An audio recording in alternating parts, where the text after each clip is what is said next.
Entenda o que é a Lei da Reciprocidade e como pode ser aplicada aos Estados Unidos.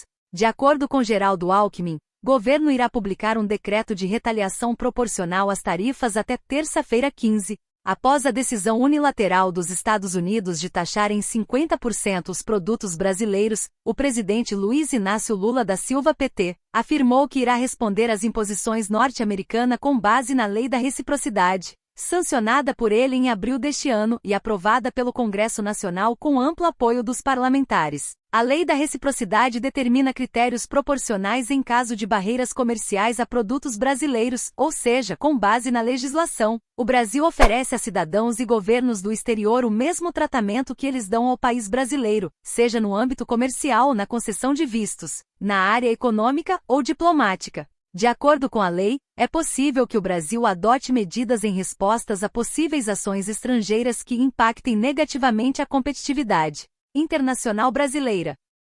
A matéria foi apresentada em abril de 2023, mas ganhou força a partir da posse do presidente dos Estados Unidos, Donald Trump, que tem imposto uma série de medidas econômicas mais duras, como a taxação em 25% das importações de aço e alumínio no início de seu mandato e agora, a de 50% aos produtos brasileiros. A lei permite a adoção de contramedidas nos seguintes casos: se países e blocos econômicos interferirem nas escolhas soberanas do Brasil, se países e blocos econômicos violarem, ou sejam inconsistentes com acordos comerciais de que o Brasil seja parte, e se países e blocos econômicos configurarem medidas unilaterais com base em requisitos ambientais mais onerosos do que os padrões de proteção brasileiros. Como o Brasil pode aplicar a reciprocidade no caso da tarifa de 50%? A aplicação da reciprocidade em casos de tarifas comerciais pode ocorrer de três formas: retaliação direta por meio de tarifas, quando o Brasil impõe tarifas equivalentes sobre produtos norte-americanos, atingindo setores estratégicos dos Estados Unidos, como o agronegócio.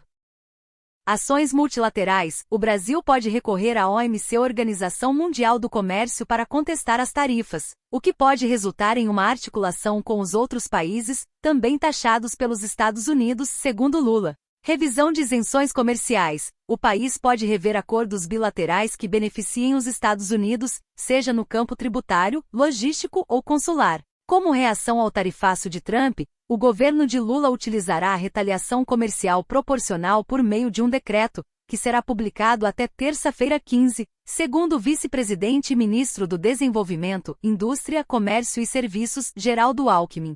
O Congresso Nacional aprovou a Lei da Reciprocidade, que determina: se houver tarifa lá, haverá tarifa aqui. A regulamentação, que é por decreto, sai amanhã ou até terça-feira, declarou Alckmin neste domingo 13.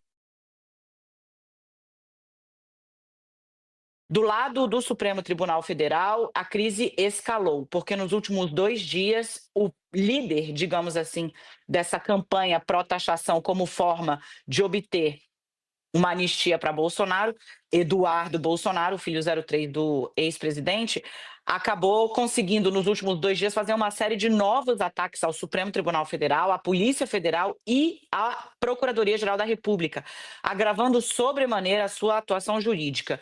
Muito rapidamente, para quem está nos assistindo aqui, Beth, o que a gente tem é a proibição legal de coação no curso do processo de juízes e de testemunhas e de acusadores. O que isso nos diz? O que essa expressão nos diz?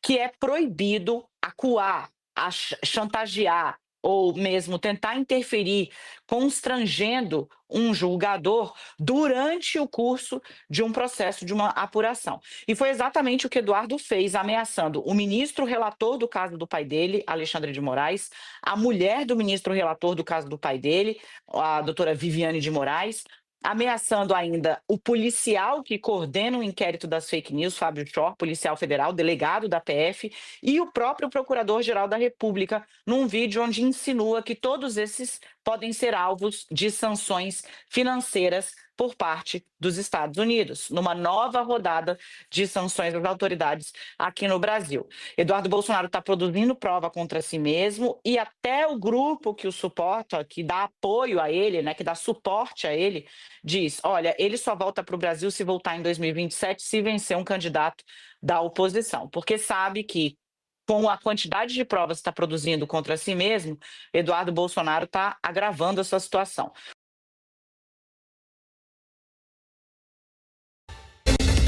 Olá, boa tarde, seja muito bem-vinda e muito bem-vindo. Hoje é domingo, 13 de julho e começa agora o Plantão Times Brasil, licenciado exclusivo CNBC, com as principais notícias do Brasil e do mundo.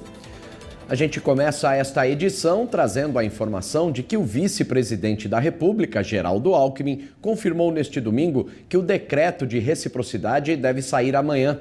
A fala aconteceu depois da inauguração de um viaduto em São Paulo. E quem traz todos os detalhes é o nosso repórter Pablo Valer.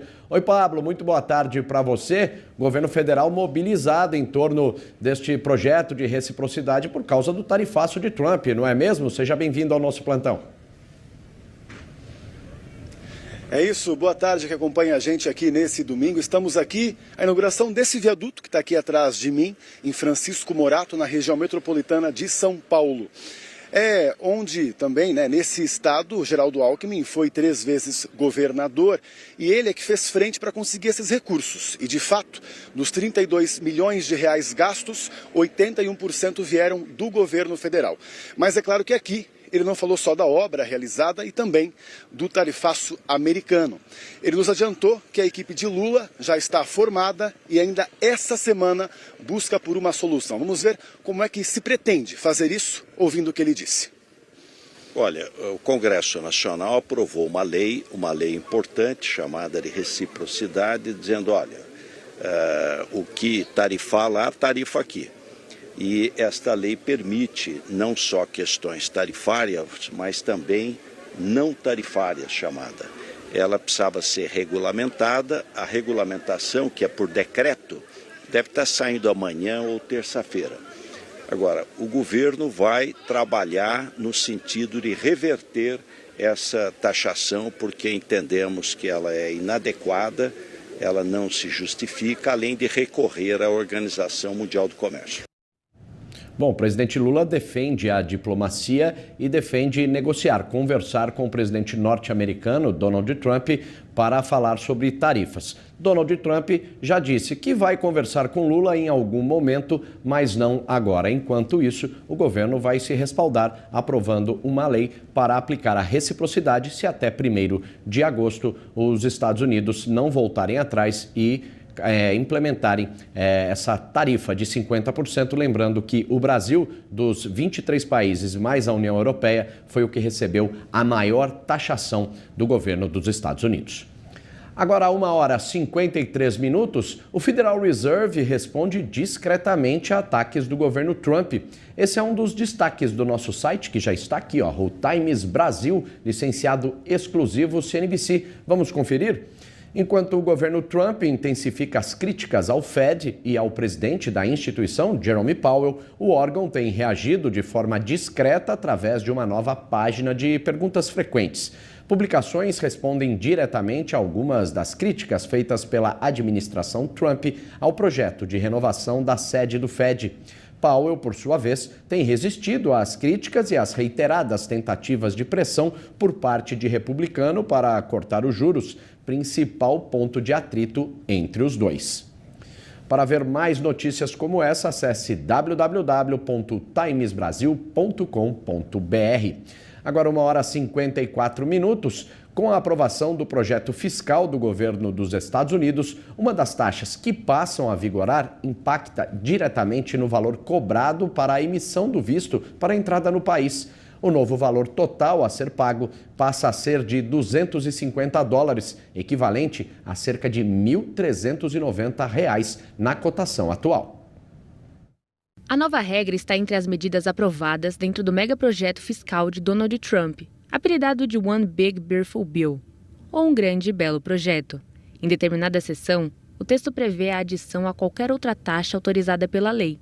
O secretário de Segurança Nacional requer o pagamento de uma taxa, equivalente à quantia especificada nesta subseção, por qualquer estrangeiro que tenha emitido um visto de não imigrante à época da emissão. Com a adição, o valor inicial será de $250, ou, conforme o texto, a quantidade que o secretário de Segurança Nacional estabeleça, e reajustes anuais deverão acontecer com base na inflação.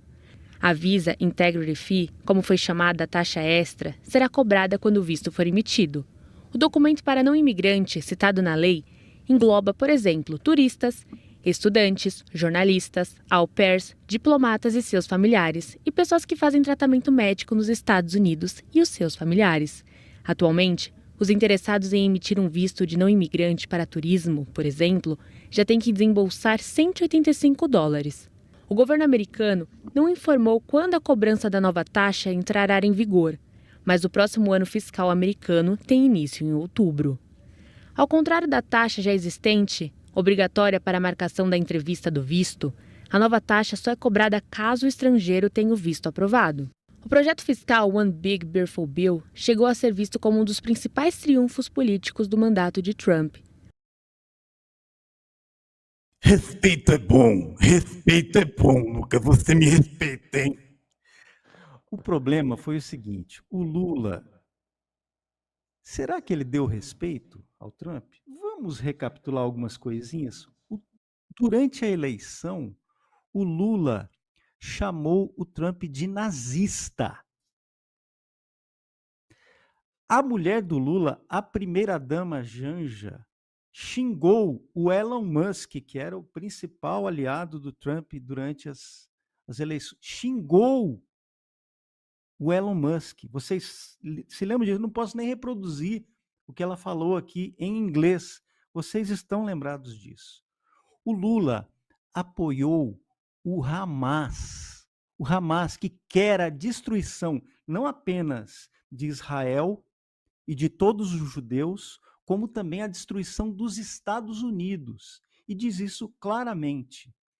Então, isso é respeito, Lula? Respeito é você ter criado o Foro de São Paulo, que desde 1990 interfere nas soberanias dos países latino-americanos, tá? Que essa grande organização criminosa, tá? Que até hoje atormentam o nosso continente. Isso é respeito, Lula?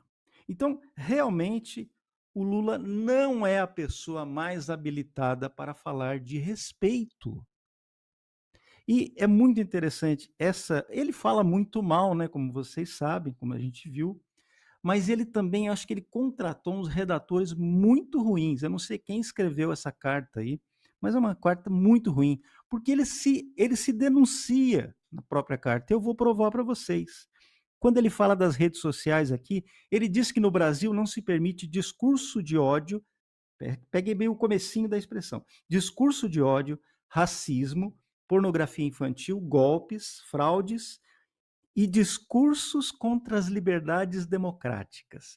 Pega o comecinho dessa frase, discurso de ódio e discurso contra as liberdades democráticas. O que é isso? O que é discurso de ódio para o Lula? O que é discurso contra as liberdades democráticas para o Lula?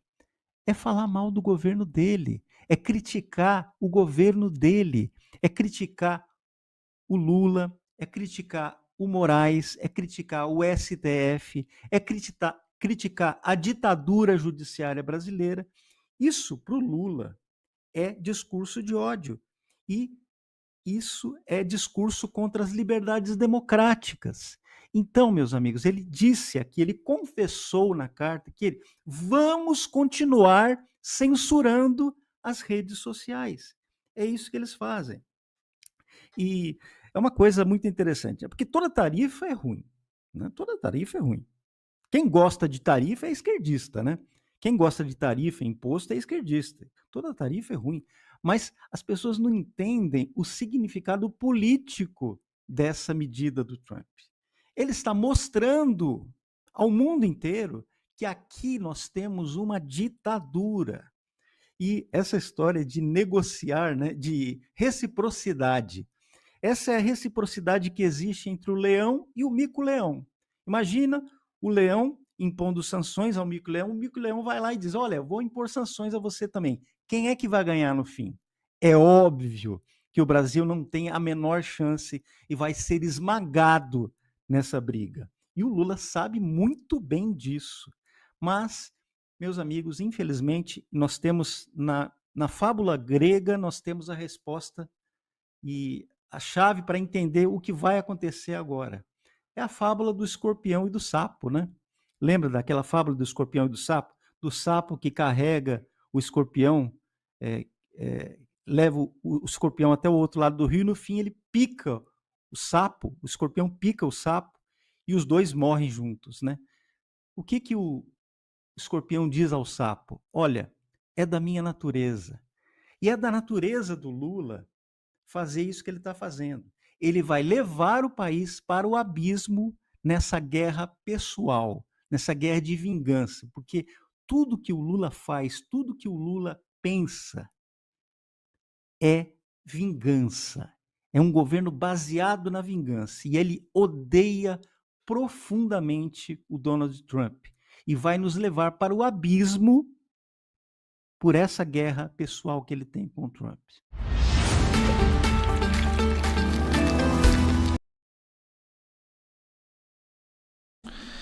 O que tem a ver BRICS e Foro de São Paulo? Tem alguma semelhança entre esses dois grupos?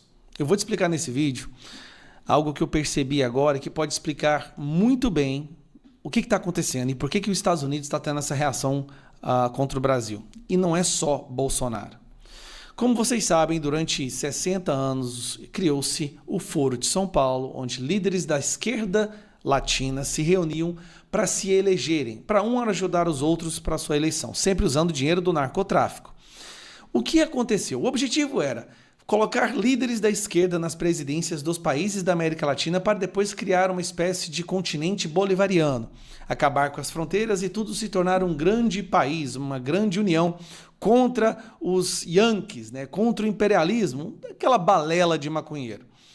Qual foi o resultado prático do Foro de São Paulo? Eles conseguiram colocar líderes de esquerda no poder, só que esses líderes destruíram a economia dos seus países. Então esses países não tinham mais condições de financiar o Foro de São Paulo. Cuba, Venezuela, Bolívia, são vários exemplos de países onde os líderes chegaram à presidência, só que eles quebraram seus países. Ou seja, o objetivo de financiarem uns aos outros foi pelo ralo. Lula teve uma ideia. Tudo bem, o Foro de São Paulo está enfraquecido, mas nós podemos criar agora uma espécie de Foro de São Paulo amplificado, que é o BRICS. Aí sim, nós estamos falando de muito dinheiro. China, Irã, Índia, o Irã, a gente está nessa porra, tem cabimento. África do Sul, Brasil, poderiam se ajudar mutuamente, colocando líderes de esquerda, né? Da China não precisa nem falar nada, né? Mas líderes esquerdistas, e esses poderiam se financiar uns aos outros, se distanciando do Ocidente e do mundo democrático. No dia 1º de janeiro desse ano, saiu essa notícia. Brasil assume presidência do BRICS, com foco em meio ambiente, comércio e inteligência artificial. O foco está aqui, gente. Ó. Brasil assume a presidência do BRICS. Desde o momento em que o Brasil assumiu a presidência do BRICS, Lula, que se tornou o presidente do BRICS, tem feito declarações anti-americanas constantemente, querendo retirar o dólar como moeda usada no câmbio e no comércio internacional, a desdolarização do mundo, e retirar o Brasil e os países de comércio em parcerias com os Estados Unidos, jogando tudo no colo da China. Só que o Donald Trump percebeu isso. Isso já estava no radar do Donald Trump. O que o Trump fez agora? E ele falou, ele vai para cima dos BRICS. Sim, vai para cima, porque o que ele está percebendo é que o BRICS está se tornando o novo Foro de São Paulo. Um grupo de países ditatoriais fomentando líderes de esquerda para ficarem eternamente no poder. Pois bem, ele foi com a artilharia das tarifas. E logo que ele começou com a artilharia das tarifas, vamos lá, o que aconteceu? Os países do BRICS começaram a recuar e abandonar o Lula. Olha o que a Rússia disse. A ideia de moeda comum do BRICS foi de Lula, diz Rússia. Segundo Sergei Lavrov, chanceler do Vladimir Putin, o presidente brasileiro foi o autor original da ideia de ter um meio de pagamento alternativo ao dólar. Essa iniciativa tem sido criticada por Donald Trump, que ameaça o bloco com tarifas de 100%. A ideia inicial de que causou toda essa convulsão, não é à toa que o Brasil está com a tarifa mais alta entre todos os países, foi do Lula. Lula queria usar o BRICS como ele usou o Foro de São Paulo. O problema é que dessa vez quem está na presidência dos Estados Unidos é uma pessoa esperta, entendeu o que estava acontecendo e foi para cima. Resultado, os países que antes estavam com o Lula já estão se debandando. Nessa cúpula do BRICS que teve no Brasil, o Putin não veio, não apareceu. Não só o Putin não veio, como nós vamos falar agora do Xi Jinping. Após BRICS sem Xi Jinping, o governo brasileiro veio esfriar acordos imediatos com a China. A China, pela primeira vez, não compareceu à cúpula do BRICS. Pela primeira vez. Teve um conflito de tarifas com os Estados Unidos.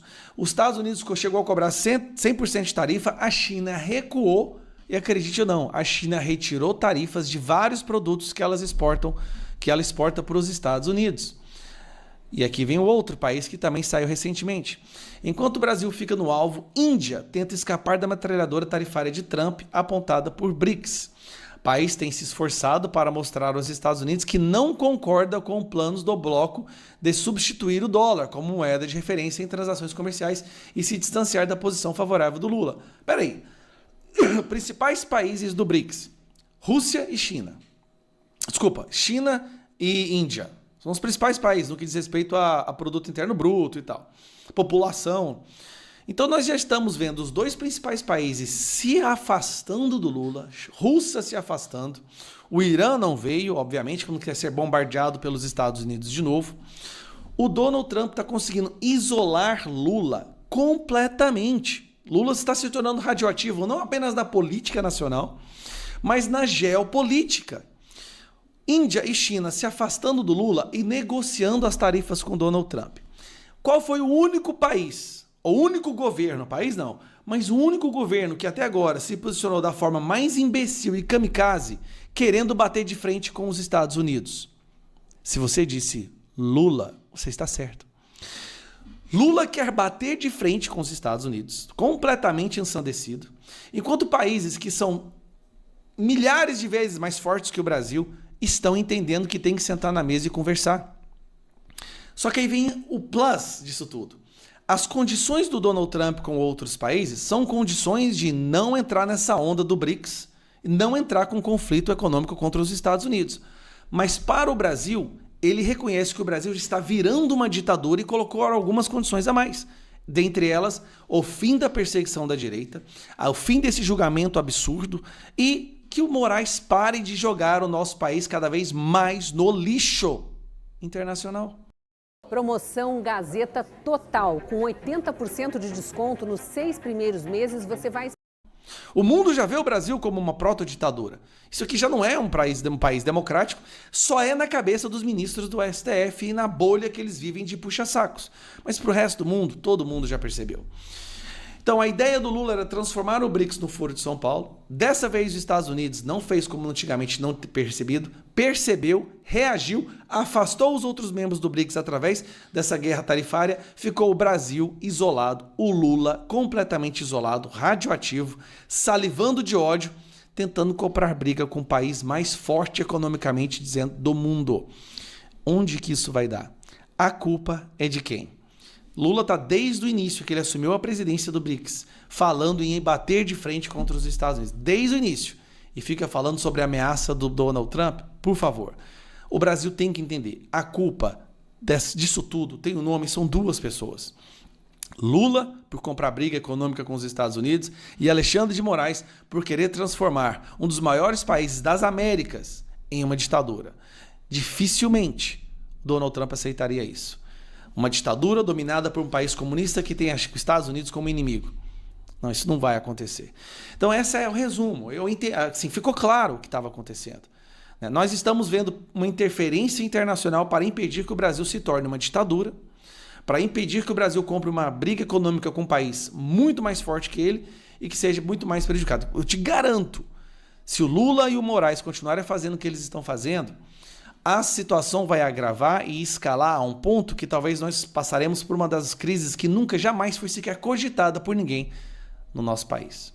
Agora, antes de você ir para o seu próximo vídeo, aproveitando que é domingo, vamos ajudar a imprensa verdadeira. Se a gente quer realmente que Estadão, Folha de São Paulo, Globo deixe de manipular as pessoas mais simples, a gente tem que ajudar a verdadeira imprensa. É por isso que eu faço parte agora da Gazeta do Povo. Na Gazeta do Povo, que é um jornal esse último episódio que a gente comentava antes de ir para break, da Janja, a quem ela se referia exatamente, hein? Pessoal do chat dividido, aos bolsonaristas, aos jornalistas locais. Quem é vira-lata? Por que vira-lata? Eu acho que as bombas que chegaram ontem no Brasil estão sendo enriquecidas por burrice. Né? E olha que a gente tem esse material aqui produzido há muito tempo, né? E nem é algo importado, nada. Não, a gente é matéria-prima nossa. A Janja se referiu, a meu ver, sem dúvida alguma, aos jornalistas. Né? Tanto que depois que a jornalista fez a pergunta, ela de imediato, a tarifa vira-lata. Entendeu que por conta do complexo de vira-lata, da ideia de que o Brasil está muito preocupado com os Estados Unidos, sendo que ele deveria se sentir gigante, né? Porque, afinal de contas, que só somos o Brasil, ela deve pensar isso. Né? Vira-lata, me parece, vira-lata é um país que não entende o tamanho que tem. Né? Vira-lata, entendo eu, é um país que não respeita a imprensa. Aliás, curiosamente, eu não vi, pode ser aí ignorância minha, eu não vi uma associação de imprensa sair criticando o governo, não vi nenhuma ONG, sabe aquelas ONGs que são muito preocupadas com a liberdade de expressão no Sudão, mas na liberdade de expressão no Brasil acham que está tudo bem? Essas daí não falaram nada, nenhuma palavra sobre o que disse a Janja. Se fosse na época do Bolsonaro, a gente já sabe o que aconteceria, né? A AGU já estava mandando alguém fazer com alguma coisa, a AGU não, enfim, a própria polícia ou o Moraes, ou seja, quem for, e a gente teria com absoluta certeza notinhas dizendo que foi um ataque à liberdade de imprensa. Aqui a imprensa parece que pode ser tratada de qualquer jeito. Olha, o nosso governo tem tratado essa questão, e aí um pouco entrando nessa bomba de ontem, de uma forma absolutamente negligente. Negligente, essa é uma boa palavra que ainda eu tenho chamado, Adriana, de negacionismo. É um negacionismo político. Eles gostam tanto de falar em negacionismo, né? Que o negacionismo, eles são os negacionistas. É um negacionismo político, porque eles fingem que não está acontecendo. Sabe aquela pessoa que tem um diagnóstico de uma doença grave e põe na gaveta e finge que não há a doença? É isso. For fingir que os Estados Unidos não existem ou que nós somos páreo para os Estados Unidos e coisas do gênero. Óbvio que não é assim que funciona. É uma negociação ou um país soberano é aquele que conhece o seu tamanho, sabe quais são as suas armas e senta na mesa de acordo com a sua capacidade. É isso que devia ter sido feito. E ser político, quando a gente fala às vezes para alguém, você está sendo político, não é exatamente isso, ser político? Saber conversar, negociar, saber onde você perde, onde você ganha. Posso não gostar pessoalmente de você, das suas condutas, de nada, mas eu preciso conviver com os Estados Unidos, pelo amor de Deus. Lógico, até politicamente, economicamente, não interessa a economia, não é só economia, é política, em termos de imagem internacional. E veja, isso não é um negócio difícil de entender. Se a Janja, o Lula tivessem lido O Pequeno Príncipe, não precisa ir muito longe, hein? Estou no Pequeno Príncipe. Bom, se eles tivessem lido, já vamos deixar só assim, se eles tivessem lido, mas lá no Pequeno Príncipe tem uma passagem que é ótima, que é a do reizinho, né? O reizinho, a pessoa senta e aí eles falam assim, aí o rei vira e fala, ordeno que sente. Aí a pessoa levanta, ordeno que levante. Fala, pô, mas você ordena o que eu acabei de fazer? Fala, mas você nunca vai descumprir minha ordem assim.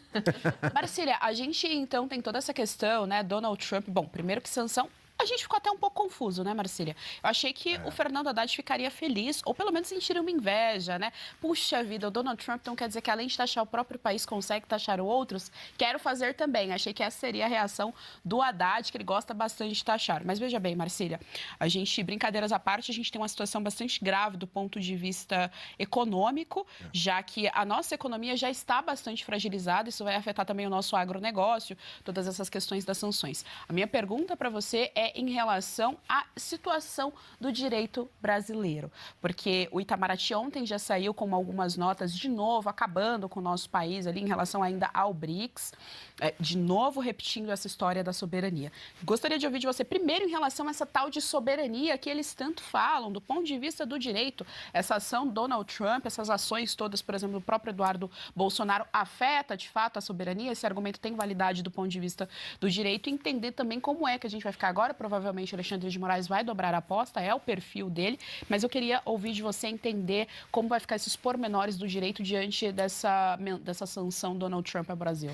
Olha, Geise, primeiro que, de fato, não é uma tarifa, né? Vamos chamar o nome que tem, é uma sanção. É uma sanção. É isso. Então, esse é o primeiro ponto. E se a gente chama isso de sanção, a gente entende que não é econômico apenas.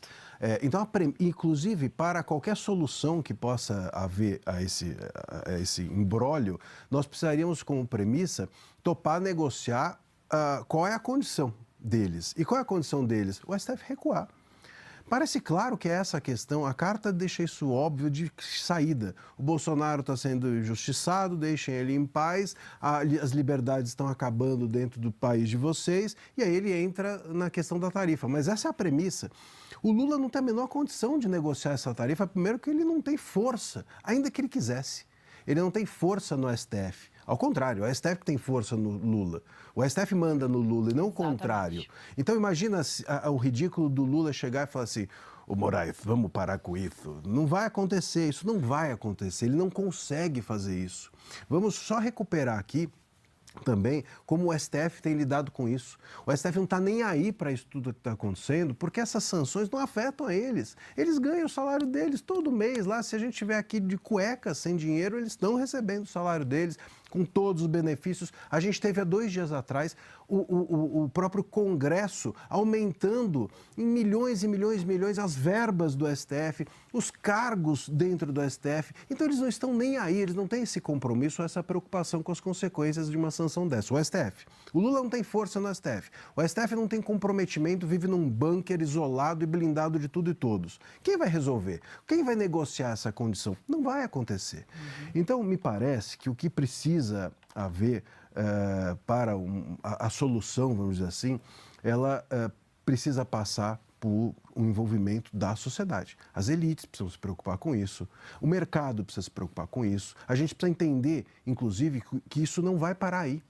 Os próximos passos virão outras sanções, virá a aplicação da Magnitsky, virão outras mais coisas que tornarão ainda mais complicada essa situação. Não adianta o Lula peitar ou a Janja chamar a gente de vira-lata, ou jornalistas de vira-lata, e falar, não, nós vamos enfrentar, nós vamos aplicar a reciprocidade, como eles falaram. Os Estados Unidos não estão nem aí. Exato. E daqui a pouco eles nos sufocam de tal maneira que a gente não tem nem como aplicar nada. Né? Muitas pessoas também estão dizendo assim, não, a esquerda vai capitalizar isso para as eleições. Gente, daqui a um ano, a situação é outra. Essa fotografia de hoje vai estar velha daqui 3 meses, outras mais sanções virão. E aí o debate fica sobre o direito, Geise, aí chegando no que você até perguntou, numa hipocrisia danada, porque se você pensar, as mesmas pessoas que estão agora dizendo que a soberania do Brasil, são as que estavam ontem aplaudindo que as decisões do Moraes interferissem nas leis soberanas dos Estados Unidos. Os Estados Unidos, eles estão reagindo, é uma reação. Sim, porque foram provocados. Exato.